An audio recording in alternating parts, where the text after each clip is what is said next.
नमस्कार प्यारे बच्चों, स्वागत है आप सभी का गुरुकुल ऑनलाइन क्लासेस के इस मंच पर, जहां पर मैं पवन सिंह आप सभी का एक बार फिर से हार्दिक स्वागत और अभिनंदन करता हूं।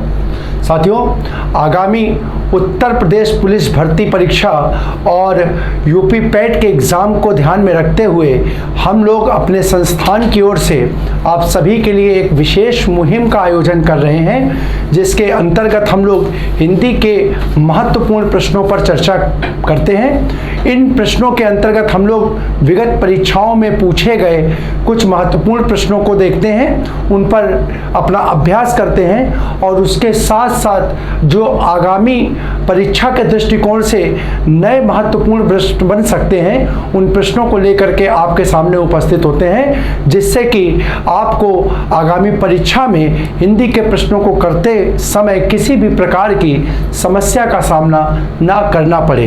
तो आइए साथियों, आज के अपने इस अंक में हम और कुछ महत्वपूर्ण प्रश्नों के साथ और कुछ विगत परीक्षा में पूछे गए प्रश्नों के साथ अपने आज के इस अंक की शुरुआत करते हैं। तो आज के इस अंक को शुरू करने से पहले आपसे मैं एक बार पुनः अनुरोध करूंगा कि आप लोग यथा स्थान पर पूरी तैयारी के साथ अपने स्थान पर बैठ जाएं और इस सेशन को जितने अधिक से अधिक लोगों तक हो सके शेयर कर दें। साथियों, जैसा कि मैंने लास्ट टर्न पर भी कहा था कि हम अपनी प्रत्येक क्लास में एक अनुरोध के साथ अपनी चर्चा को आगे बढ़ाएंगे, जो कि स्वार्थ नहीं बल्कि परमार्थ की भावना से जुड़ी हुई है। साथियों, जैसा कि आप सभी को मालूम है कि उत्तर प्रदेश की जो लेखपाल भर्ती परीक्षा थी, उसका जो डीवीआर का प्रोसेस, डॉक्यूमेंट वेरिफिकेशन का जो प्रोसेस होना था, उसके लिए आयोग ने जो डेट है वो डिक्लेयर कर दी है और 19 तारीख से डॉक्यूमेंट वेरिफिकेशन की जो प्रक्रिया है वो प्रारंभ हो जाएगी। तो मेरा उन सभी साथियों से निवेदन है कि जो विगत में किसी न किसी परीक्षा में चयनित होकर के सरकारी विभाग में अपनी सेवाओं को दे रहे हैं, साथियों, किसी दूसरे का भी भला हो सके इस भाव से प्रेरित हो करके, ठीक है, आप क्या करें, इस जो डॉक्यूमेंट वेरिफिकेशन है इसमें शामिल ना हो करके अपने सहयोग प्रदान करें। क्योंकि साथियों देखिए, आपके उसमें शामिल होने से एक सीट ही खराब जाएगी, क्योंकि आप अगर वहाँ पर शामिल होते और आपका चयन होता है तो शायद ही कोई हो जो अपनी एक नौकरी को छोड़ करके दूसरी नौकरी में जाए, तो आप वहाँ पर एक सीट को बचा सकते हो और वो एक सीट किसी बेरोजगार को रोजगार प्रदान कर सकती है, उसके सपनों को साकार कर सकती है। और साथियों, हमेशा ध्यान रखिए कि प्रकृति का ये नियम है कि हम अगर अच्छे भाव से किसी के लिए कोई चीज़ करते हैं तो विश्वास ही मानिए कि प्रकृति 2 गुना 3 गुना रूप में वो हमें वापस करती है। तो अगर आज आप थोड़ा सा बड़ा हृदय दिखाएंगे, उदारता को दिखाते हुए किसी की खुशियों को बढ़ाने का, किसी की खुशियों के भागी बनने का प्रयास करेंगे, तो निश्चित ही मानिए कि आगामी भविष्य में वो कहीं ना कहीं 2 गुना 4 गुना 10 गुना 100 गुना रूप में आपके पास ही वापस लौट करके आएगी। तो साथियों, मेरा आप सभी से निवेदन कि जो पूर्व में कहीं ना कहीं चयनित हो चुके हमारे छात्र हैं, वो हमारी इस मुहिम के साथी बने और डीवीआर को स्किप करके किसी एक बेरोजगार को रोजगार देने में अपना बहुमूल्य योगदान प्रदान करें। तो आइए साथियों, हम क्या अपनी आज की चर्चा को प्रारंभ करते हैं और देखते हैं अपनी आज की चर्चा का पहला प्रश्न साथियों हमारा स्टार्ट हो रहा है। देखिए, आज का पहला प्रश्न हमने भाषा से उठाया है। जैसा कि आप सभी जानते हैं कि विगत कुछ दिनों पूर्व हम लोगों ने हिंदी दिवस का आयोजन किया था, तो उसी को ध्यान में रखते हुए एक प्रश्न हमने कहा क्यों ना इससे उठाया जाए। तो देखिए, प्रश्न हमारा है, विश्व में बोली जाने वाली भाषाओं में हिंदी का स्थान कौन सा है? यानी विश्व भर में जो भाषाएं बोली जाती हैं, उन भाषाओं में हिंदी किस स्थान पर आती है? ठीक है, किस स्थान पर आती है? ऑप्शन पहला है, ऑप्शन पहला 2, ऑप्शन दूसरा 3, ऑप्शन तीसरा 4 और ऑप्शन चौथा 5। ठीक है। तो अगर देखें बात करें तो इसमें देखें साथियों, सबसे ज़्यादा बोली जाने वाली भाषाओं में हिंदी का जो स्थान है साथियों, वो स्थान है तीसरा। कौन सा है? तीसरे स्थान पर हिंदी विश्व में सर्वाधिक बोली जाने वाली भाषा है। अब अगर बात करें तो विश्व की शीर्ष बोली जाने वाली भाषाओं में, तो साथियों ध्यान रखिए, विश्व की शीर्ष बोली जाने वाली भाषाओं में जो शीर्ष तीन भाषाएं हैं, उन तीन भाषाओं में पहला स्थान है मंदारिन का, दूसरा स्थान है चीनी भाषा, दूसरा स्थान है अंग्रेजी का, और तीसरा स्थान जो है साथियों वो किसका है? तीसरा स्थान जो है वो है हिंदी का। किसका है? तीसरा स्थान जो है वो हिंदी का है। ठीक है, तो विश्व की ये शीर्ष तीन बोली जाने वाली भाषाएं हैं, मंदारिन, अंग्रेजी और हिंदी। तो याद रखिएगा हिंदी का स्थान जो है वो कौन सा है? तीसरा स्थान है। कौन सा स्थान है? तीसरा स्थान है। यहीं पर साथियों एक प्रश्न हम आपको और जोड़ देते हैं। यहाँ पर एक प्रश्न ध्यान रखिएगा पूरक प्रश्न के रूप में कि कितने राज्यों में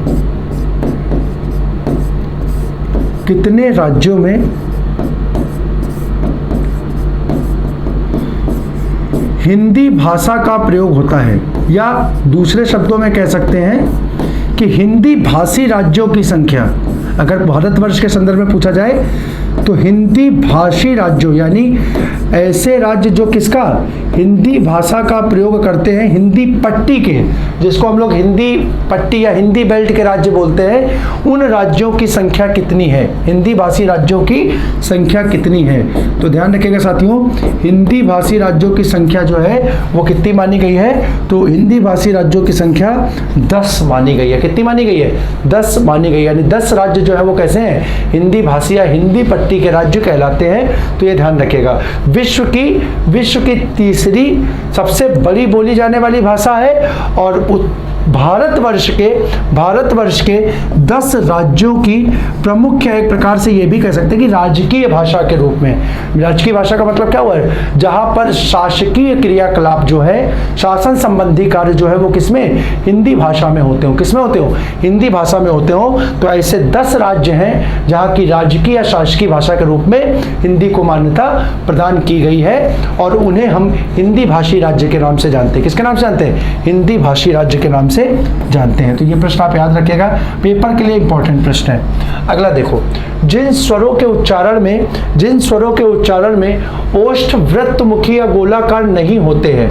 ओष्ठ का मतलब हो गया यहाँ पर ओठ से बेटा, जहां पर क्या ओठ वृत्तमुखी या गोलाकार नहीं होते हैं उन्हें क्या कहते हैं? तो यहाँ पर ध्यान रखिए, ऑप्शन फर्स्ट वृत्तमुखी, बी अनुनासिक, सी आवृत्तमुखी और डी निर्नुनासिक। तो जरा ध्यान रखिएगा साथियों, यहाँ पर प्रश्न क्या है? यहाँ पर बोल रहा है जिनमें ओंठ गोल नहीं होते हैं। तो यहाँ पर ध्यान रखिए साथियों, स्वरों का जब हम वर्गीकरण करते हैं तो वहाँ पर एक वर्गीकरण हम लोग देखते हैं ओंठ की बनावट या रचना के आधार पर। ओंठ की बनावट के आधार पर, तो ओंठ की बनावट के आधार पर जब हम वर्गीकरण देखते हैं तो वो 2 प्रकार से देखते हैं। एक क्या देखते हैं? एक देखते हैं बेटा वृत्तमुखी, एक देखते हैं क्या? वृत्तमुखी, और दूसरा क्या देखते हैं? दूसरा देखते हैं आवृत्तमुखी। क्या देखते हैं? आवृत्तमुखी। ठीक है, तो यहाँ पर जरा देखिए, इसका मतलब क्या होता है? वृत्तमुखी का मतलब होता है गोल, यानी जिनके उच्चारण में ओंठ गोल हों, जिनके उच्चारण में ओंठ गोल हों, क्या हों? ओंठ गोल हों, वो क्या कहलाते हैं? वो कहलाते हैं बेटा वृत्तमुखी। ओंठ क्या हों? गोल हों, वो कहलाते हैं वृत्तमुखी। और यहाँ क्या होगा? आवृत्तमुखी, यानी जिनके उच्चारण में ओंठ गोल ना होते हों, ओंठ गोल ना होते हो, उन्हें किस नाम से जानते हैं? उन्हें जानते हैं आवृत्तमुखी के नाम से। किसके नाम से जानते हैं? आवृत्तमुखी कहते हैं। यहाँ आपसे पूछ रहा है वृत्तमुखी या गोलाकार नहीं होते, गोल नहीं होते, तो वो क्या हो जाएंगे? आवृत्तमुखी हो जाएंगे। आपका आंसर हो जाएगा ऑप्शन सी, विकल्प थर्ड आपका आंसर हो जाएगा। ठीक है, और ये वाला आंसर कब बनेगा? ये बन जाएगा जब क्या? जब ओठों की आकृति क्या हो? गोल हो जाए। ओठों की आकृति क्या हो? गोल हो जाए, तो आपका आंसर बन जाएगा वृत्तमुखी। अगले प्रश्न को देखो, अगला प्रश्न क्या है हमारा? अगला प्रश्न कह रहा है कुल और कुल कुल के अर्थ के सही विकल्प का चयन करना है। यानी बेटा एक ऐसा पद है, ये शब्द युग्म का प्रश्न है, यानी ये कैसा है, शब्द युग्म का प्रश्न है। शब्द युग्म का मतलब ऐसा शब्दों का युग्म जो सुनने में क्या हो, समान हो परंतु उसके अर्थ भिन्न भिन्न हो। ऐसे शब्द युग्म को हम, ऐसे जो पदों या शब्दों का युग्म होता है उसे हम शब्द युग्म या श्रुति सम भिन्नार्थक के नाम से जानते हैं। तो यहाँ पर देखो, यहाँ पर बेटा पहला विकल्प है उरोज और सेना, दूसरा है सेना और वंश, तीसरा है वंश और किनारा, और चौथा है किनाना और कली। ठीक है, तो यहाँ पे थोड़ा सा इसको सुधार लो, ये किनारा हो जाएगा, किनाना तो पद ही नहीं होता, थोड़ी सी मिसप्रिंटिंग के कारण इसको किनारा कर लो, किनारा और कली। तो जरा आप यहाँ पर देखते हैं, तो बेटा यहाँ पहला शब्द दिया जो हुआ है वो कुल होता है। और देखो अगर हम आपसे बोले कुल, तो देखो इस पद को आप लोगों ने किस प्रकार से सुना है, इस पद को आप लोगों ने इस प्रकार से सुना है, रघुकुल, भानुकुल, भानुकुल, खगकुल, खगकुल, ठीक है, सूर्यकुल। इस प्रकार से शब्द देखिए, इस प्रकार से शब्द का प्रयोग होता है। तो यहाँ पर ये कुल शब्द जो है, इस कुल का मतलब क्या हुआ, इस कुल का मतलब हुआ यहाँ पर रघुकुल का मतलब क्या, रघु का कुल यानी रघु का वंश, भानुकुल मतलब सूर्य का कुल यानी सूर्य का वंश, खग कुल मतलब सूर्य का कुल यानी खग का कुल यानी खग का वंश, इसी प्रकार सूर्य कुल यानी सूर्य का कुल यानी सूर्य का वंश। तो कुल का अर्थ आपको क्या मिला, वंश मिला। यानी पहले शब्द का अर्थ क्या होना चाहिए, पहले शब्द का अर्थ वंश होना चाहिए। तो देखो यहाँ पर तो ये होगा ही नहीं और ये वाला विकल्प भी होगा ही नहीं। ठीक है, अब बचा दो में वंश आ रहा है, एक में यहाँ वंश आ रहा है, एक में यहाँ वंश आ रहा है। तो कुल किस वंश का होगा, पहले का। तो पहले का वंश कहाँ पे मिल रहा है, इसमें मिल रहा है, यही आपका आंसर हो जाएगा, यही आपका आंसर हो जाएगा, क्योंकि दूसरे विकल्प में कहीं पर भी आपको वो शब्द नहीं दिख रहा। ठीक है, तो अब ये तो हो गया, इसका आंसर आपको डायरेक्ट एक ही प्रश्न से मिल गया। अब दूसरे कुल का अर्थ क्या होता है, तो देखो दूसरे कुल का अर्थ होता है, दूसरे कुल का अर्थ होता है बेटा किनारा। इस कुल का अर्थ क्या होता है, किनारा। जैसे आप लोगों ने देखिए एक शब्द, एक एग्जाम्पल सुना होगा, एक एग्जाम्पल यमक अलंकार का बहुत चर्चित है, खगकुल, नहीं यहाँ पे नहीं, इससे नहीं आएंगे। अगर हम यहाँ पर देखेंगे तो यमक अलंकार में तो पदों की आवृत्ति हो जाएगी ना। जैसे हम बोल सकते हैं कि कालिंदी कुल कदम्ब की डारन, कालिंदी कुल कदम्ब की डारन। तो देखो कालिंदी का मतलब क्या, कालिंदी का मतलब हुआ यमुना, और यहाँ कूल का मतलब क्या हुआ, कूल का मतलब हुआ किनारा, कूल का मतलब क्या हुआ, किनारा। तो यहाँ पर देखो, यहाँ पर ये क्या हो गया, कालिंदी कूल का मतलब हो गया, कालिंदी कुल का यमुना का किनारा। तो यहाँ पर कूल का अर्थ क्या हो गया, कूल का अर्थ हो गया किनारा, कूल का अर्थ क्या हो गया, किनारा हो गया। तो इस प्रश्न का आंसर क्या हो गया, ऑप्शन थर्ड हो गया। क्या हो गया, ऑप्शन थर्ड हो गया। अगले प्रश्न को देखो, अगला प्रश्न अगर हम देखें तो अगला प्रश्न है, कर शब्द के अनेकार्थी शब्द समूह का चयन करना है। आपको यहाँ पर एक शब्द दिया है, कर शब्द दिया है, आपसे पूछ रहा है इस कर शब्द के क्या क्या अर्थ, जो जो अर्थ हो सकते हैं वो अनेक अर्थ प्रदान करने वाला इसमें से विकल्प कौन सा है, कौन सा है। तो ऑप्शन फर्स्ट सोना, धतूरा, गेहूं। ऑप्शन सेकेंड हाथ, टैक्स और किरण। ऑप्शन थर्ड मशीन, चैन और किरण। ऑप्शन फोर्थ जड़, मिश्री और बादल। तो यहाँ पर देखो दो विकल्प तो यहाँ पे हट ही गए, ये तो होगा ही नहीं, क्योंकि कर का मतलब ना ही सोना होता, ना ही धतूरा होता, ना ही गेहूं होता है, और कर का मतलब ना ही जड़ होता है, ना ही मिश्री होता है, ना ही बादल होता है। अब अगर बात करें तो देखो कर का मतलब क्या हाथ होता है, तो हम लोग बिल्कुल कहते हैं कर में मध्य कमंडल, पढ़े हो, कर में मध्य कमंडल, यानी जिसके हाथों के मध्य में क्या है, कमंडल है, कर मध्य कमंडल। ठीक है, तो कर का मतलब हाथ हो गया, कर का मतलब क्या हो गया, हाथ हो गया। दूसरा कर का मतलब क्या टैक्स होता है, बिल्कुल हम लोग कहते हैं कि आपने क्या किया, कर नहीं चुकाया। कर का मतलब जैसे क्या हो गया, टैक्स नहीं। जैसे हम लोग क्या बोलते हैं, income tax, sale tax, service tax, तो इसको हिंदी में क्या बोलते हैं, आय कर, सेवा कर, ठीक है, इस प्रकार से। तो कर का एक मतलब क्या हो गया, कर का एक अर्थ टैक्स भी हो गया। अब बचा क्या, कर का अर्थ किरण। तो क्या किरण होता है, तो बिल्कुल होता है बेटा। किरण का पर्यायवाची हम लोग क्या पढ़ते हैं, किरण के अगर हम लोग पर्यायवाची देखते हैं तो किरण के पर्यायवाची हम लोग देखते हैं रश्मि, रश्मि, कर, कर, मयूख, मयूख, अंशु, अंशु, ये सब किसके, ये सब साथियों किरण के पर्यायवाची हो जाते हैं। किसके हो जाते हैं, किरण के पर्यायवाची हो जाते हैं। तो यहाँ से देखो, यहाँ पर ये कर क्या हो गया, कर किरण का भी अर्थ हो गया। तो इसका मतलब ये भी इसका अर्थ हो गया, यानी इसके 3 अर्थ जो है वो विकल्प बी में मिल रहे हैं, इसका अर्थ प्रदान कर रहे हैं, यानी ये पद कैसा, अनेकार्थी का हो गया। तो इसका आंसर होगा ऑप्शन बी। अब यहाँ पर देखो, ये किरण तो मिल रहा है, किरण तो मिल रहा है, लेकिन मशीन और चेन, मशीन और चेन का कर से कोई भी लेना देना नहीं है, इस कारण ये इसका आंसर नहीं होगा। आंसर इसका हो जाएगा ऑप्शन सेकंड। अगले प्रश्न को देखो, अगला प्रश्न है हमारा, किसी प्रस्ताव का समर्थन करना, किसी प्रस्ताव का समर्थन करना वाक्यांश के लिए एक शब्द क्या होगा, किसी प्रस्ताव का समर्थन करना वाक्यांश के लिए एक शब्द क्या होगा। ऑप्शन ए प्रस्तावक, ठीक है, ऑप्शन बी अनुमोदन, और ऑप्शन सी संस्तुत, और ऑप्शन डी विहित। तो यहाँ पे ध्यान रखें, 2 विकल्प तो हट ही गए, ठीक है, ये तो हट ही गए, संस्तुत और विहित का तो यहाँ कोई लेना ही देना नहीं। अब बचा क्या, ऑप्शन ए प्रस्तावक और बी अनुमोदन। तो मेरे कई साथी जो है यहाँ पर इस प्रस्ताव शब्द को देख करके ऑप्शन फर्स्ट की ओर जा सकते हैं कि प्रस्ताव आ रहा तो हो सकता है प्रस्तावक ही होगा, लेकिन देख के ध्यान रखिए कि किसी प्रस्ताव का समर्थन करने वाला प्रस्तावक नहीं होता, बल्कि क्या होता है, अनुमोदन होता है। किसी प्रस्ताव का समर्थन करना क्या कहलाता है, अनुमोदन कहलाता है। क्या कहलाता है, अनुमोदन। अब अगर बात करें प्रस्तावक क्या होता है, तो यहाँ पर ध्यान रखिए, प्रस्ताव को लिख लो, ये बहुत अच्छा शब्द है, प्रस्ताव को प्रस्तुत करने वाला, प्रस्ताव को प्रस्तुत करने वाला,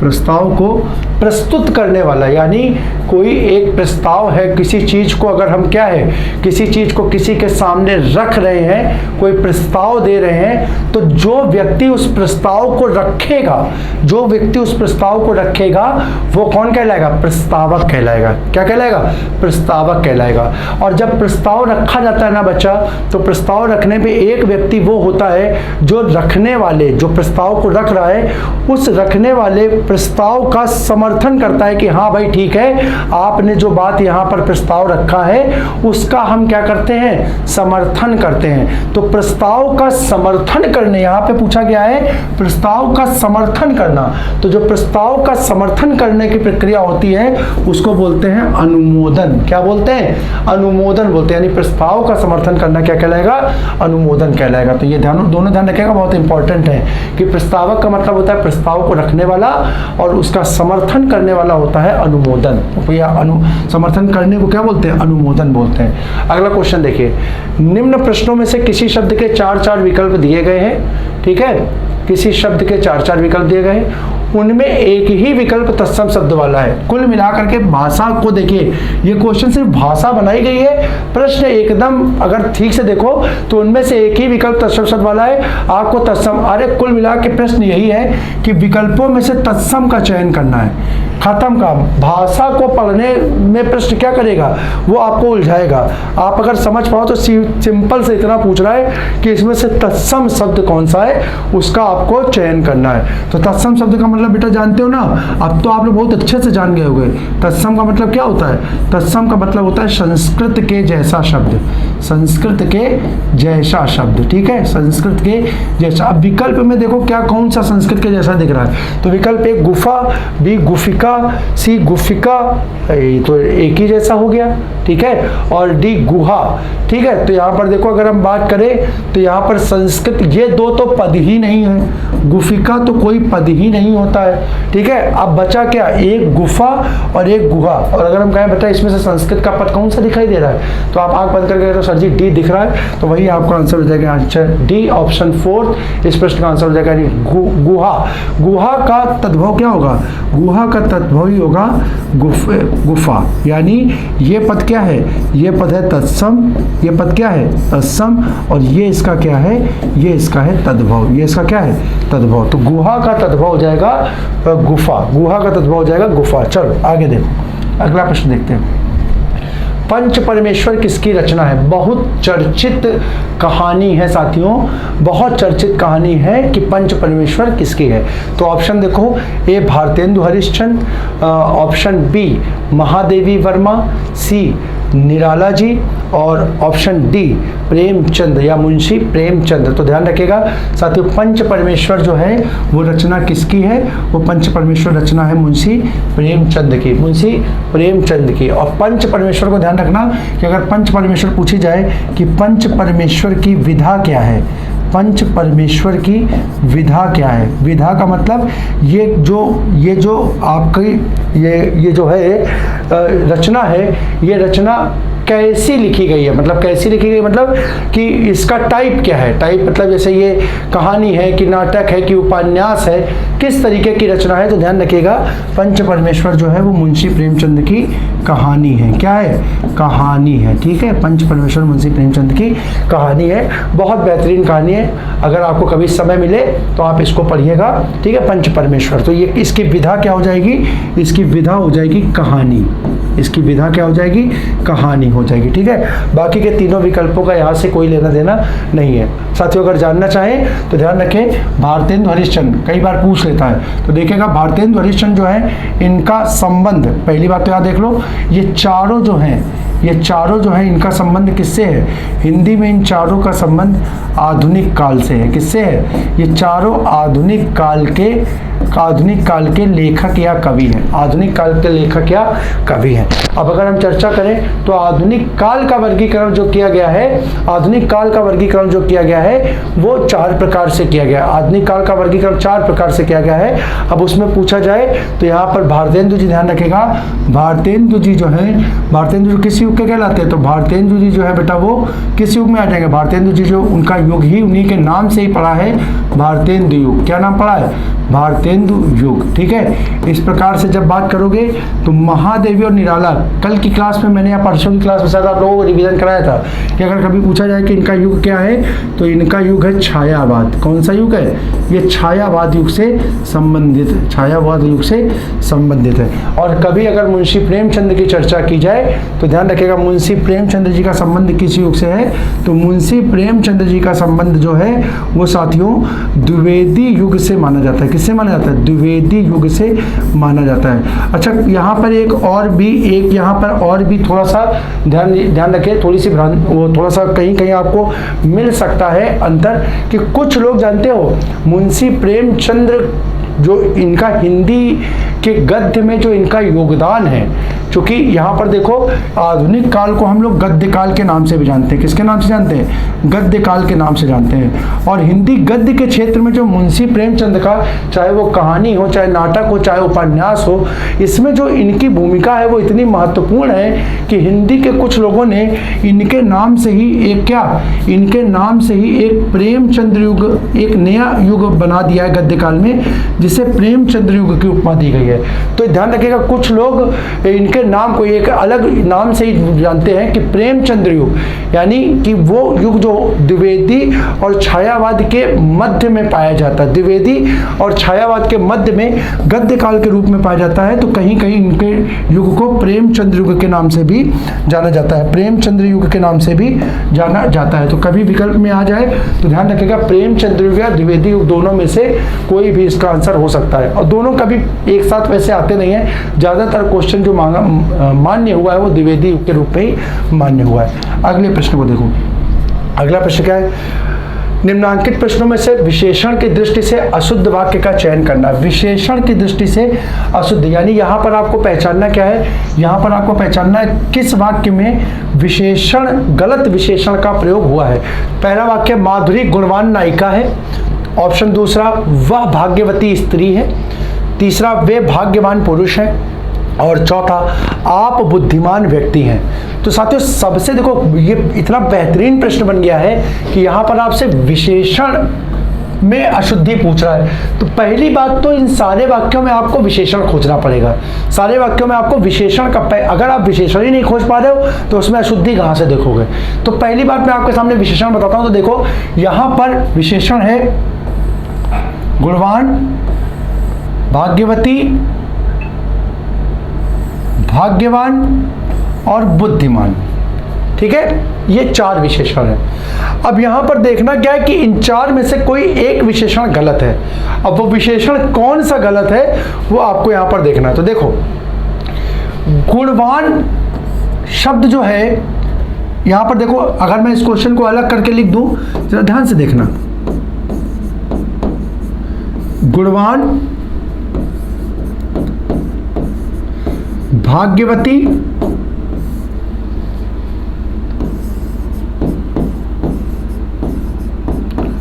भाग्यवान और बुद्धिमान।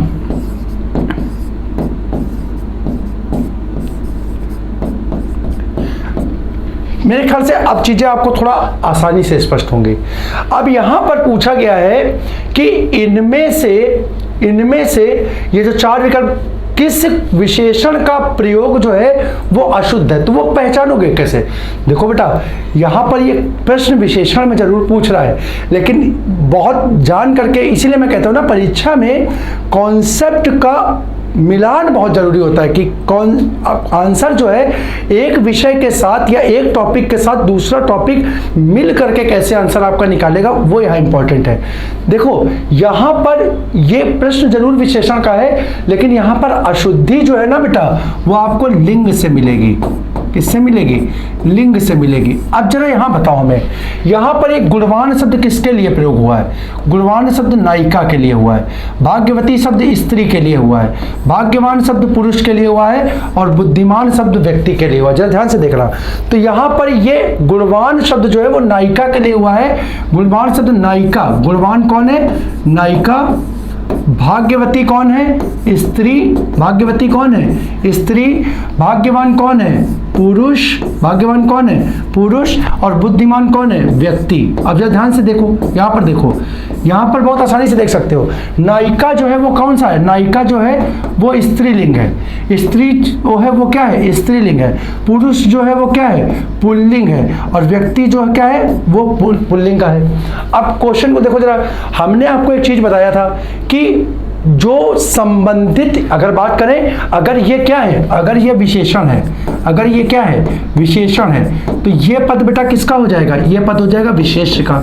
ठीक है, विशेष्य का। और मैंने आपको पॉइंट बता रखा है कि विशेषण और विशेष्य का पद यदि प्रयोग हो, विशेषण और विशेष्य का पद यदि प्रयोग हो, तो उनका लिंग और वचन क्या होता है? दोनों समान होता है। लिंग और वचन क्या होता है? समान। इसका मतलब क्या होता है? अगर पुल्लिंग का विशेष्य है, पुल्लिंग का विशेष है, तो उसका विशेषण भी किसका होगा? पुल्लिंग का होगा। अगर स्त्रीलिंग का विशेष्य है, तो उसका विशेषण क्या होगा? स्त्रीलिंग का ही होगा, स्त्रीलिंग का ही होगा। अब जरा यहां पर देखो, यहां पर जैसे हमने बोला व्यक्ति, ये पुल्लिंग का है, तो आपको ये देखना है क्या बुद्धिमान शब्द पुल्लिंग का है? बिल्कुल बिल्कुल सही, बुद्धिमान शब्द पुल्लिंग का है। कैसे? मैं आपको एग्जांपल बताता हूं। जरा देखो, जैसे आपके सामने ये श्रीमान लिखा है, श्रीमान। श्रीमान पद किसका होता है? पुल्लिंग का होता है। हम कहें बेटा इसका स्त्रीलिंग क्या होगा? इसका स्त्रीलिंग क्या होगा? तो आप बोलोगे सर जी इसका स्त्रीलिंग होगा श्रीमती। क्या होगा? श्रीमती। बोलो, बोलते हो कि नहीं बोलते हो? इसी प्रकार से अगर बुद्धिमान शब्द को देखो, तो बुद्धिमान किसका हो गया? पुल्लिंग का हो गया। इसका स्त्रीलिंग क्या बनेगा?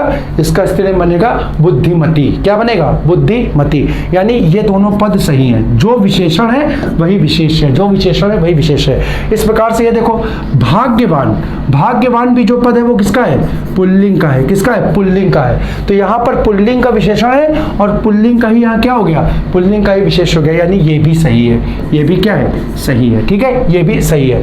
यहाँ पर देखो, यहाँ पर क्या है? स्त्री, स्त्री जो है वो क्या है? फीमेल, स्त्रीलिंग का पद है। और भाग्यवती, भाग्यवती भी किसका होता है? स्त्री। हम लोग क्या कहते हैं? भाग्यवती, भाग्यवती, सौभाग्यवती बोलते हैं ना कि सौभाग्यवती भव। ठीक है, तो यहाँ पर ये क्या हो गया? ये भी पद किसका हो गया? स्त्रीलिंग। यानी ये भी सही है, यानी ये आंसर नहीं होगा।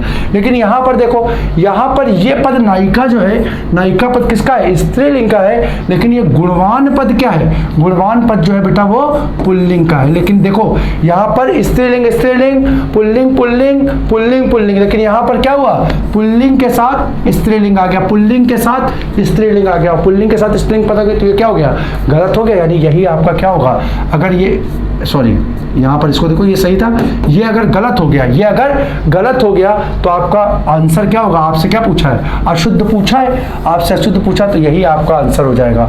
आंसर फर्स्ट आपका होगा, माधुरी गुणवान नायिका नहीं होगा, बल्कि यहाँ सही शब्द जानते हो क्या होगा, सही शब्द होगा बेटा माधुरी, माधुरी गुणवती नायिका है,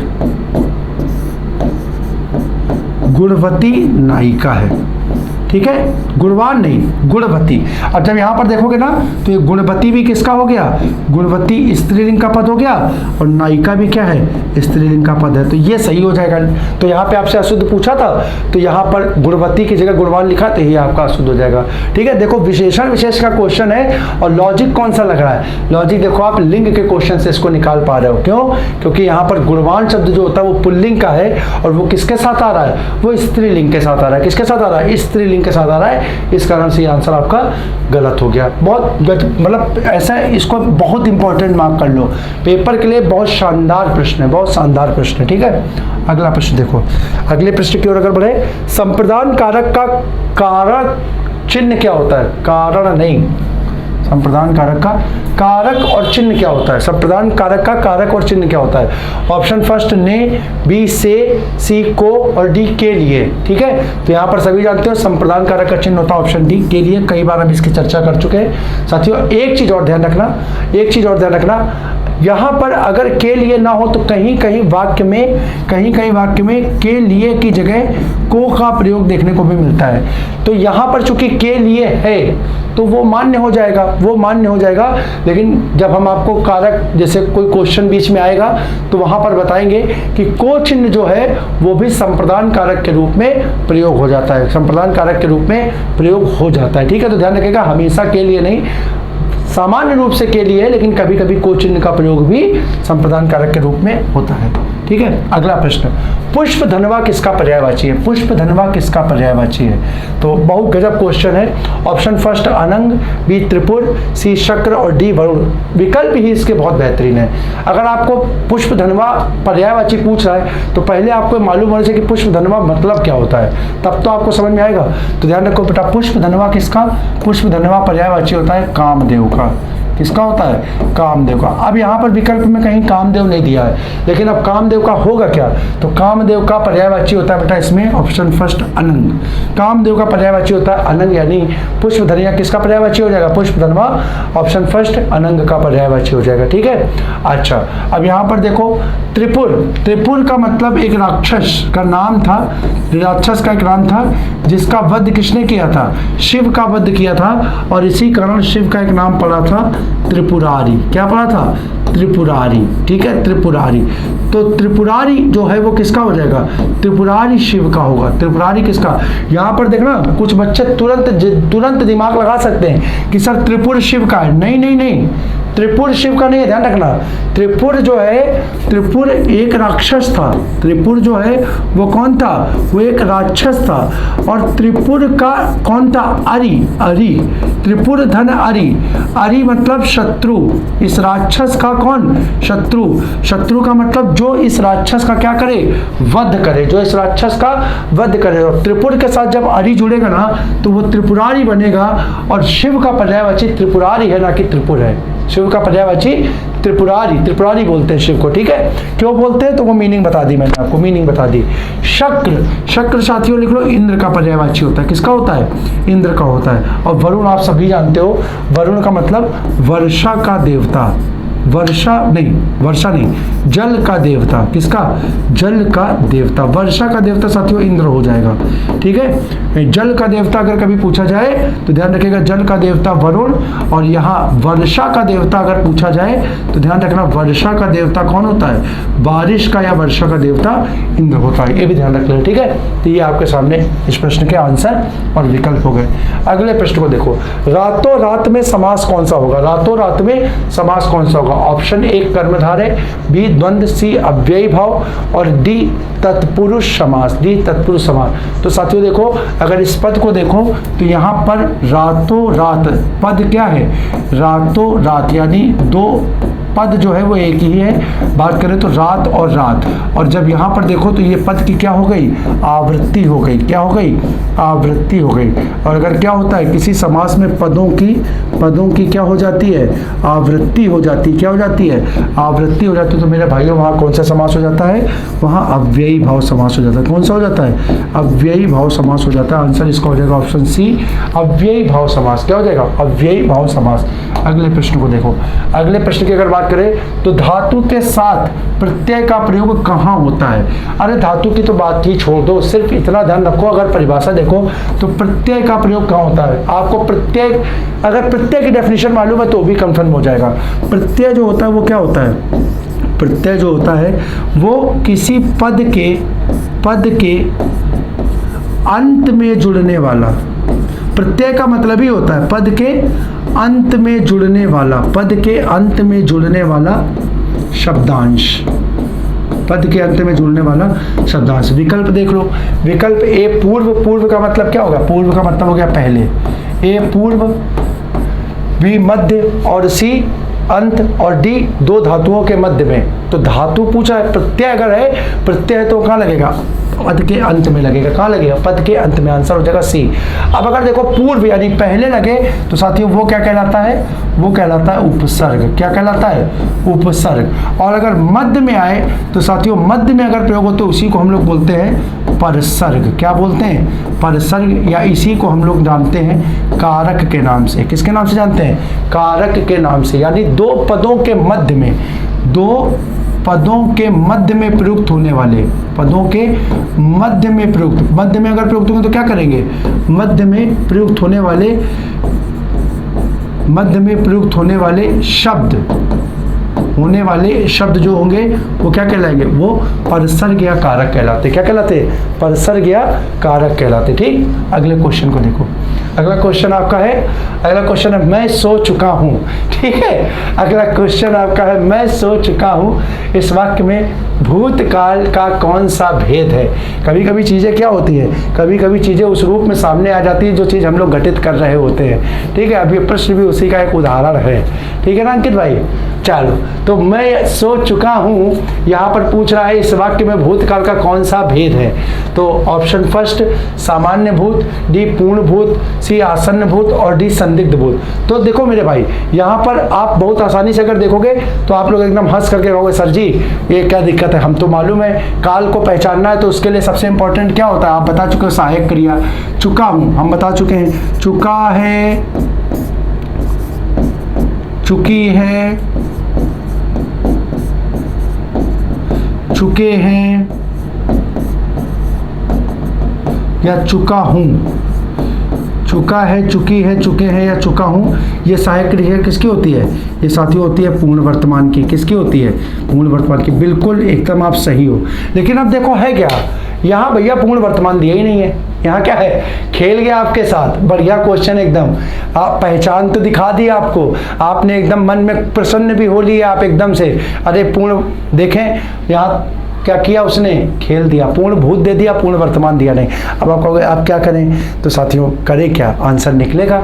आपको हमने एक रूल बताया है, हमने आपको क्या बताया है कि पूर्ण वर्तमान का वाक्य किस रूप में प्रयोग होता है, पूर्ण वर्तमान के वाक्य का प्रयोग किस रूप में होता है, आसन्न भूत के रूप में होता है। क्या होता है, आसन्न भूत के रूप में होता है। तो बेटा अगर पूर्ण वर्तमान नहीं दिया हुआ है तो क्या देखोगे, क्या आसन्न भूत दिया है, तुम तुरंत हंस के कहोगे अरे हाँ सर याद आया, दिया तो हुआ है आसन्न भूत। आंसर क्या हो जाएगा आपका, आंसर थर्ड हो जाएगा। क्या हो जाएगा, आसन्न भूत का हो जाएगा। बाकी किसका हो जाएगा, आसन्न भूत का होगा। बढ़िया से आंसर लगा करके आगे बढ़ जाएंगे। अगला क्वेश्चन देखते हैं। अगला क्वेश्चन क्या कह रहा है बेटा हमारा, अगला क्वेश्चन कह रहा है राम ने दूध पिया, वाक्य में प्रयुक्त वाच्य पहचानना है। वाच्य पहचानना, देखो एकदम खतरनाक क्वेश्चन। ठीक है, वाच्य सुन करके लोग क्या होते हैं, इस क्वेश्चन को छोड़ देते हैं। हम भी जब अपनी ऑफलाइन क्लास में जब क्लासें ले रहे होते हैं तो बच्चे हमसे कह सर जी वाच्य करा दीजिए, बड़ा फंसता है। अरे कहे का फंसता है बेटा, यहाँ पर वाच्य पूछ रहा है, हमने पहचान बता रखी है। पहचान क्या बता रखी है, कर्ता के साथ यदि ने चिन्ह आए, कर्ता के साथ यदि क्या हो, ने चिन्ह है, देख लो ने चिन्ह कर्ता के साथ प्रयोग हो गया, ने चिन्ह अपने पद के साथ प्रयुक्त हो गया। अगर ऐसा होगा तो वहां पर 100% हमेशा कौन सा वाच्य होगा, कर्तृवाच्य होगा। कौन सा वाच्य होगा, कर्तृवाच्य होगा। आंसर हो गया आपका ऑप्शन सी, कर्तृवाच्य थर्ड। कर्ता का प्रयोग यदि उसकी विभक्ति के साथ या चिन्ह के साथ हो तो ऐसे पदों में कौन सा वाच्य होता है, कर्तृवाच्य। कौन सा वाच्य होता है, कर्तृवाच्य होता है। तो आंसर इसका हो गया ऑप्शन सी। अगले प्रश्न को देखो बेटा, अगला प्रश्न है, निम्न में से कौन सा शब्द क्रियार्थक संज्ञा के रूप में प्रयुक्त होता है। क्रियार्थक संज्ञा के रूप में किसका प्रयोग होता है। ऑप्शन ए महान, बी खेलना, सी कथन और डी झुठलाना। तो साथियों पहले तो यहाँ देख लो क्रियार्थक संज्ञा क्या होती है। तो क्रियार्थक संज्ञा का मतलब होता है, इसका मतलब होता है जब कोई क्रिया क्या हो, संज्ञा के रूप में प्रयोग हो। किसके रूप में, संज्ञा के रूप में प्रयोग हो, संज्ञा के रूप में प्रयोग की जाए। संज्ञा के रूप में प्रयोग होने लगे तो वहां पर जो क्रिया होती है वो क्या कहलाने लगती है, क्रियार्थक संज्ञा कहलाने, प्रयोग हो तो वहां पर वो क्या कहलाने लगती है, क्रियार्थक संज्ञा कहलाने लगती है। और अगर यहाँ पर देखो तो ऐसा विकल्प होगा ऑप्शन बी। ऑप्शन बी क्या होगा, खेलना शब्द जो होगा वो किसका हो जाएगा, क्रियार्थक संज्ञा का भेद हो जाएगा। इसको लिख लो आप, ये लिख लो, आपके लिए हो जाएगा क्रियार्थक संज्ञा। जैसे हम बोल सकते हैं क्या, जैसे देखो हम बोल सकते हैं कि खेलना क्रिया है, खेलना क्या है, लेकिन अब देखो वाक्य में बोले तो हम बोल सकते हैं कि खेलना जो होता है वो स्वास्थ्य के लिए अच्छा होता है। खेलना जो होता है वो स्वास्थ्य के लिए अच्छा होता है। तो यहाँ पर खेलना जो है ना बेटा, खेलना जो है वो क्रिया के रूप में कार्य ना करके किसके रूप में करने लगा, संज्ञा के रूप में। किसके रूप में करने लगा, संज्ञा के रूप में करने लगा। तो यहाँ पर ये खेलना का पद जो है वो क्रिया का ना हो गया, किसका हो गया, क्रियार्थक संज्ञा का भेद हो गया, यानी संज्ञा के रूप में कार्य करने लगा। तो ये संज्ञा क्रिया कैसी हो गई, क्रियार्थक संज्ञा हो गई, क्रियार्थक संज्ञा हो गई। अगला प्रश्न देखो, वचन के कितने भेद होते हैं। Option A 2, B 4, C 3, D इनमें से कोई नहीं। सरल सा क्वेश्चन है, वचन के 2 भेद होते हैं, सभी जानते हो कौन कौन सा। एक होता है एक वचन, एक होता है एक वचन और दूसरा होता है बहुवचन। मेरे कई साथी इसमें कहे सर जी एक होता है एक वचन, दूसरा होता है द्विवचन। अरे नहीं, होता है लेकिन हिंदी की चर्चा में नहीं होता। वो संस्कृत में वचन के 3 भेद होते हैं, एक वचन, द्विवचन और बहुवचन। बट यहाँ पर हम लोग बात किसकी कर रहे हैं, यहाँ पर बात हम लोग हिंदी की कर रहे हैं। किसकी कर रहे हैं, हिंदी की कर रहे हैं। तो हिंदी के संदर्भ में इसका आंसर क्या हो जाएगा, इसका आंसर हो जाएगा ऑप्शन 2, यानी वचन के 2 भेद हो जाएंगे। अगला प्रश्न देखिए, बहुत अधिक क्रोधित होना, लोकोक्ति और मुहावरे से संबंधित प्रश्न। बहुत अधिक क्रोधित होना, ऑप्शन ए आंखें तरसना, बी आग में घी डालना, सी खून का घूंट पीकर रह जाना और डी आग बबूला होना। तो बहुत अधिक क्रोधित होना का मतलब क्या हो जाएगा, ऑप्शन डी आग बबूला होना हो जाएगा।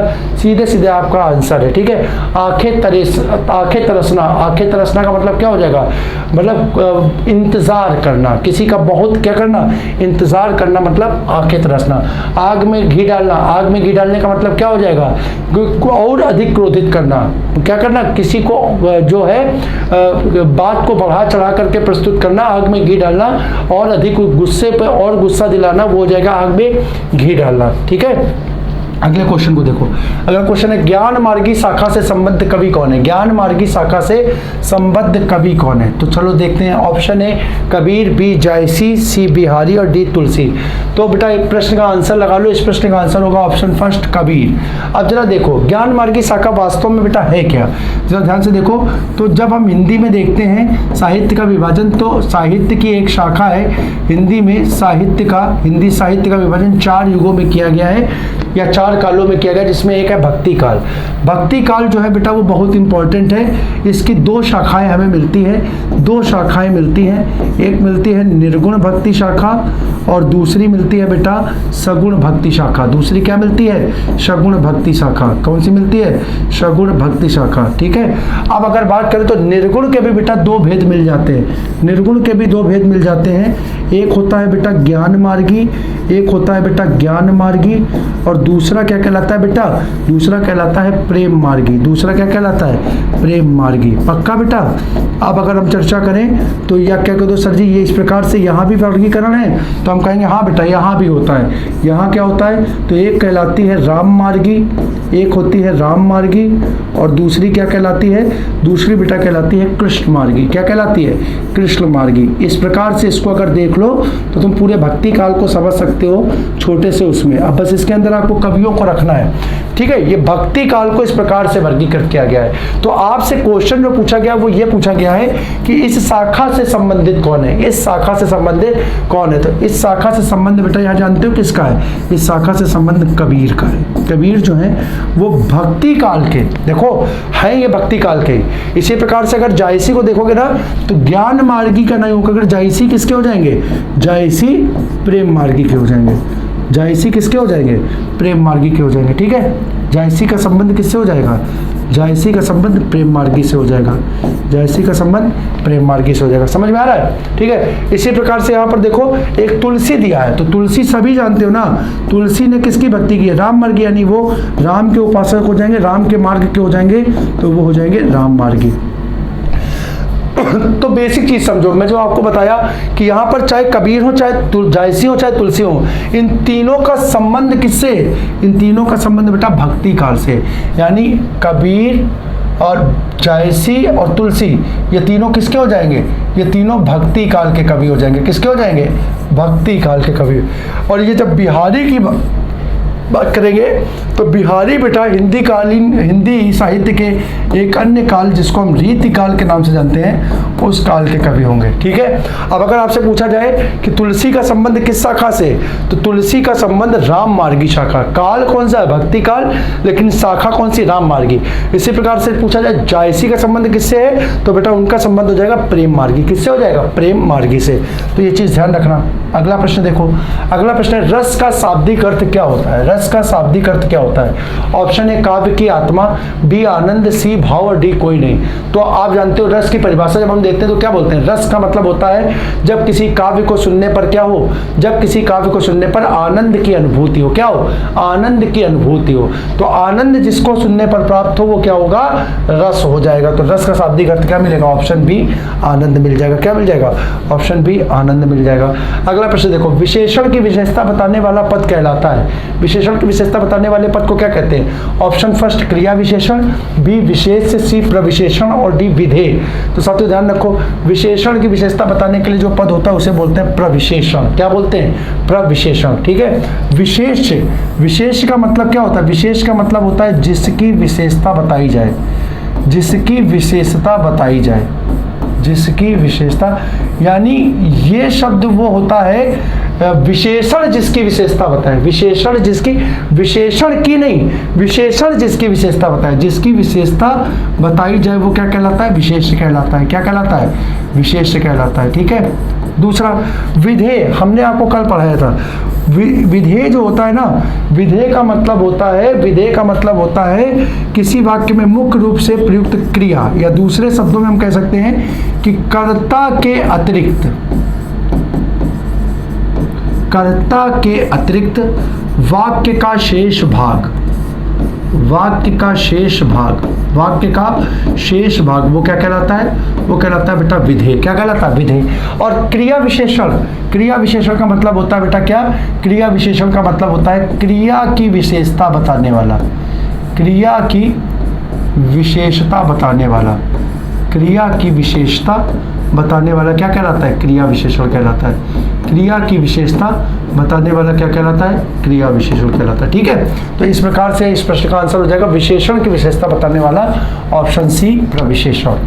अगले प्रश्न को देखो, अगला प्रश्न है संस्करण में प्रयुक्त उपसर्ग है। ऑप्शन ए सम, बी सन, डी सन और डी सी सन और डी सम। तो यहाँ पर देखो बेटा ये क्या आ गया, अनुस्वार आ गए। क्या आ गए, अनुस्वार आ गए। हमने आपको बताया कभी भी अनुस्वार आती तो किसकी जगह आती है, माँ की जगह आ जाती है। तो आंसर क्या बन जाएगा, समधन करण। क्या बन जाएगा, समधन करण। तो यहाँ पर यह आंसर क्या हो जाएगा, इसका उपसर्ग के रूप में ऑप्शन डी का प्रयोग हो जाएगा, संस्करण। क्या हो जाएगा, संस्करण, ठीक है। अगला क्वेश्चन देखो, अगला क्वेश्चन है, हिंदी में लिंग निर्धारण कितने आधार पर ग्रहण किए जाते हैं? लैंग्वेज को छोड़ दो, लैंग्वेज बस आपको घुमाने का काम कर रही है। हिंदी में लिंग निर्धारण कितने आधार पर होता है? ऑप्शन ए 2, बी 3, सी 4 और डी इनमें से कोई नहीं। इसको अगर सरल रूप से देखोगे तो सीधे सीधे पूछ रहा है लिंग के भेद कितने हैं, लिंग के भेद कितने हैं, लिंग के भेद कितने हैं। तो ध्यान रखना बेटा, हिंदी में लिंग के कितने? 2 भेद माने गए। कितने भेद माने गए? 2 भेद माने गए। कौन कौन से? तो बेटा वो 2 भेद होते हैं, एक होता है क्या, अभी पीछे बताया, एक होता है पुल्लिंग और दूसरा क्या होता है? दूसरा होता है स्त्रीलिंग। क्या होता है? एक पुल्लिंग और दूसरा होता है स्त्रीलिंग। ठीक है, तो इस प्रश्न का आंसर हो जाएगा ऑप्शन पहला। अगले प्रश्न को देखो, तो अगला प्रश्न बेटा शुद्ध वाक्य चुनना है। आपने क्या करना है? शुद्ध वाक्य चुनना है। अब यहाँ पर क्या है? ये हमारे पास रहते हैं और वे दूर। ऑप्शन दूसरा है वे हमारे पास रहते हैं और ये दूर। तीसरा वे हमारे पास रहते हैं और वह दूर। और चौथा ये हमारे पास रहते हैं और वह दूर। बेटा देखो बहुत अच्छा क्वेश्चन है, और थोड़ा सा अगर हम कहें ना कक्षा 2 का लॉजिक लगा करके क्वेश्चन सॉल्व होगा, कक्षा 2 के लॉजिक से। अभी सोचने में दिक्कत लग रहा है कि सर जी है तो ठीक, लेकिन इस प्रश्न में सही मतलब अगर पूछा जाए तो जो वाक्य में अशुद्धि है वो कैसे निकालें, तो जरा ध्यान से देखो। बेटा इतना तो आप लोग जानते हो ना, 2 शब्द होते हैं, एक होता है यह और वह, यह और वह। यह का बहुवचन होता है ये और वह का बहुवचन होता है वे। ठीक, इतनी बात अगर समझ में आ रही है तो आपका देखना कितना छोटा सा, हम लोग बचपन में पढ़ते थे, दिस माने यह, दैट माने वह, दीज माने ये, दोज माने वे। अब कक्षा 2-3 की कभी कभी क्या होता है आप सोच नहीं सकते हो कि इतने सरल लॉजिक से प्रश्न हो सकता है। क्यों? अरे यार ये क्या पूछी जाने वाली है? नहीं, हाँ प्रश्न आ रहा है तो है। ठीक है, और अच्छे लोग मात खा रहे हैं इसमें, अच्छे लोग मात खा रहे हैं, नहीं निकाल पा रहे। कारण क्या है? बेसिक हो सकता है बचपन में पढ़ा हो तो भूल गए हो। ठीक है, तो चलो देखो, अब यहाँ पर बस एक लॉजिक जो ध्यान रखना वो क्या होता था, हम लोग पढ़ते थे यह और ये का प्रयोग किसके लिए होता है, बस इतनी सी चीज याद रखनी है। ये चीज आपका आंसर निकालेगी। यह और ये का प्रयोग होता था पास की वस्तुओं के लिए। देखो एकदम बचपन में पढ़ा दिया जाता था हम लोग, सर जी दिस और दैट में what is the difference between this and that, this और दैट, यह और वह में अंतर क्या है। तो वहां टीचर बहुत बस बताता है कि बेटा पास के लिए यह का प्रयोग होता है और दूर के लिए वह का प्रयोग होता है। अब चला देखो, यहां पर सब में शब्द दिया है, पास पास पास पास और दूर दूर दूर दूर है। अब पक्का हो गया ना? हो गया ना? अब जरा ध्यान से देखो, अब देखो ये क्या कह रहा है, ये कह रहा है ये हमारे पास, तो ये का प्रयोग पास के लिए, देखो ये का प्रयोग पास के लिए, हाँ बिल्कुल सही, और वे का प्रयोग दूर के लिए, बिल्कुल सही। अरे ये क्या हो गया? अरे पहला ही आंसर सही हो गया क्या? एक बार चेक कर लेते हैं, देख लेते हैं क्या जा रहा है, देख लेते हैं, हो सकता है पहले ही सही हो। अब देखो वे का प्रयोग क्या पास के लिए होता है? नहीं बेटा, वे का प्रयोग दूर के लिए। देखो गया, खत्म काम। वे हमारे पास, खत्म काम। ये हमारे पास और वह, ये देखो, ये तुम कहोगे सर जी मामला फंस गया। देखो ये का प्रयोग क्या हुआ, ये का प्रयोग पास के लिए और वे का प्रयोग या वह का प्रयोग दूर के लिए, मामला फंस गया। ठीक, 2 तो कह दो सर जी सीधे हट गए, लेकिन अब ये फंस गया, कैसे करें? तो देखो बेटा यहां पर जो बात हो रही है, यहां पर ये पद जो है ये कैसा है, ये पद जो है वो क्या है, ये पद जो है वो किसके लिए, यहां पर ये पद जो है वो बहुवचन के रूप में, किसके रूप में? बहुवचन के रूप में है। ठीक है, और यहां पर देखो, यहां पर ये रहते हैं लिखा है, रहते हैं, और रहते हैं पद क्या बताता है? रहते हैं पद बता रहा है कि ये पद जो है जिनकी बात हो रही है वो एक वचन का नहीं है बल्कि बहुवचन। अगर इस पद को देखो, अगर पूरा करना चाहो तो ऐसे बोल सकते हो ये हमारे पास रहते हैं और वह दूर। अब वहां पे देखो, वहां पर भी तुमको बोलना पड़ेगा रहते हैं। तो जब रहते हैं करोगे ना, इस वाक्य को करोगे, तो यहां पर अगर दूर करोगे तो वो कभी भी देखो ये वाक्य रहता है नहीं बनेगा। तुम ये नहीं बोल सकते हो ये हमारे पास रहते हैं और वह दूर रहता है, नहीं। कभी भी वाक्य जो होगा वो शुद्ध इस प्रकार से होगा, अगर ये वाक्य पूरा बनेगा तो ये वाक्य बनेगा ये हमारे पास रहते हैं और वे दूर रहते हैं। ये कभी नहीं बोल सकते हो वह दूर रहते हैं, वह दूर रहते हैं, कभी वाक्य नहीं बनेगा, वाक्य जो बनेगा वो बनेगा वे दूर रहते हैं। यानी बहुवचन के साथ बहुवचन की क्रिया, बहुवचन के साथ बहुवचन की क्रिया का प्रयोग होगा। तो यहां पर ये रहते हैं का जो पद है किसका है, बहुवचन का है, बहुवचन का है। तो इसके साथ प्रयोग होने वाले पद भी कैसे होंगे, बहुवचन के होंगे। इस कारण से ये जो है ये आंसर गलत हो जाएगा, ये आंसर गलत हो जाएगा। आंसर आपका फर्स्ट ही सही होगा। गजब का क्वेश्चन है, गजब का क्वेश्चन कि बहुवचन की क्रिया के साथ जो पद होगा वो बहुवचन का होगा, एक वचन का प्रयोग में नहीं लाएंगे। ये आपका आंसर होगा ऑप्शन फर्स्ट। अगले प्रश्न को देखो, अगले प्रश्न की अगर चर्चा करें तो अगला प्रश्न कह रहा है सैनिक कौन सी संज्ञा है। ऑप्शन ए व्यक्तिवाचक, बी भाववाचक, सी जातिवाचक और डी निजवाचक। तो यहाँ पर सैनिक देखो बेटा एकदम सरल सी पहचान बताई थी, क्या इसका बहुवचन संभव है, तो कहोगे हाँ सर संभव है। क्या बनेगा, सैनिक का सैनिकों बन सकता है बहुवचन रूप में, या इसी को हम बोल सकते हैं सैनिक को सैनिक दल या सैन्य दल, ठीक है, सैनिक दल या इसी को सैन्य दल बोल सकते हैं। तो ये इसका क्या बन गया, ये इसका बहुवचन पद बन जाएगा। यानी बहुवचन अगर संभव है तो ये कैसी हो जाएगी, जातिवाचक संज्ञा हो जाएगी। कैसी हो जाएगी, जातिवाचक संज्ञा हो जाएगी। पक्का, कोई दिक्कत तो नहीं। तो इस प्रश्न का आंसर हो गया बेटा ऑप्शन सी जातिवाचक संज्ञा। क्या हो जाएगा, जातिवाचक संज्ञा। ठीक है, तो इस प्रकार से साथियों आज के जो प्रश्न हैं, आज के जो चर्चा के प्रश्न हैं, हमें पूर्ण उम्मीद है कि आज बहुत अच्छे प्रश्न आप लोगों के बीच में हमने रखने का प्रयास किया। पूर्व में भी रख रहे थे लेकिन आज कुछ नवीनता के साथ हम आपके सामने उपस्थित हुए। तो आशा करता हूं आज का यह सत्र आपके लिए लाभकारी होगा। आप इसी प्रकार से अपना सहयोग, अपना स्नेह, अपना प्यार हमें प्रदान करते रहें, जिससे कि हम एक नवीन ऊर्जा के साथ, एक नई चेतना और उमंग के साथ आपके सामने यूं ही उपस्थित होते रहेंगे। इस वादे के साथ हम अपनी आज की चर्चा को यहाँ पर विराम देते हैं। आप सभी को जय हिंद।